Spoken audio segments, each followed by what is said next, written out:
NBR Radio. I'm Jason Walls. Lift sharing app Localift has just launched in Australia and New Zealand, and co-founders Stephen Coulter and Christina Weston are in Auckland for the kickoff, and they join me here today. So first of all, what is Localift? And the answer to the inevitable question, how is it different from Uber? Well, local lift is about arranging free lifts amongst people you know. So they could be your friends, family and colleagues, and all lifts are free. So local lift is about free lifts with people you know. Uber is about paid lifts with strangers. So how do you make money if it's free? We've got corporates that are providing local lift to their employees so they can do sustainability reporting, provide an employee benefit. What local partners have you guys got lined up? We're launching with AA Smart Fuel, and they're a fantastic partner to have, and we've got a big kick-off campaign with them early in the new year. And so why did you choose them? We chose them for a number of reasons. We've been doing work with motoring associations all around the world and motoring affiliated organisations, and we did a global roadshow late last year, and one of the businesses that we talked to was the AA Smart Fuel business, and they loved it so much they quickly said, yep, we're on board and we're thrilled to have them as a partner.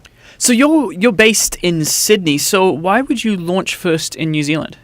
We found New Zealand the first that wanted to get behind it. New Zealand's are very innovative. We've worked with New Zealanders before, and it's a great market to launch in. And we were briefly talking before about your corporate version, and that's on the way. Can you tell me a little bit more about that?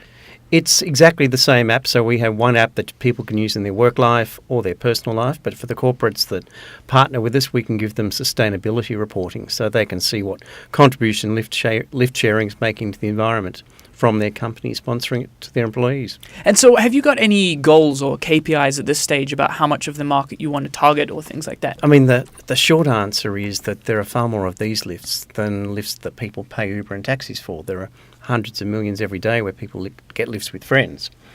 We think it's a big market, but we haven't stuck a KPI out and saying we're going to have 10 million or 100 million users. We know it's a big market, but...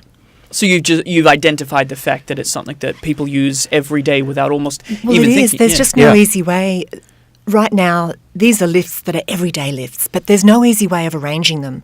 So right now, if somebody wants to get their kids to school and sport, or if they can't, for whatever reason, take Johnny to soccer training, then they've got to go through their Facebook networks or WhatsApp or email or ring up people, oh, no, I can't take, oh, can somebody else?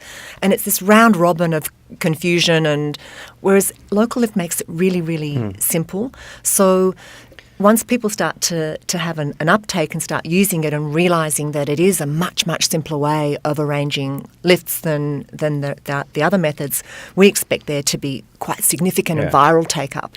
Maybe the answer to it is we know it can be very big.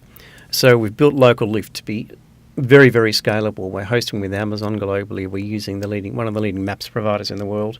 And we're currently in discussions with partners in Europe, Africa, Mexico, the US, so we're talking to some very big markets that need that scale. Right, and of course in New Zealand we've had Uber, which has had sort of a morass of political and legal problems. How can Localift avoid that kind of flack? I guess we looked at the Uber model and we've focused very much on lifts with people you know. And because it's with people you know and they're free lifts, we don't come under the small passenger review, which is causing some of the issues with Uber. It also means that our app is instantly available to everybody in New Zealand, no matter whether you're at Invercargill or whether you're in Auckland, because you bring your network with you in your phone.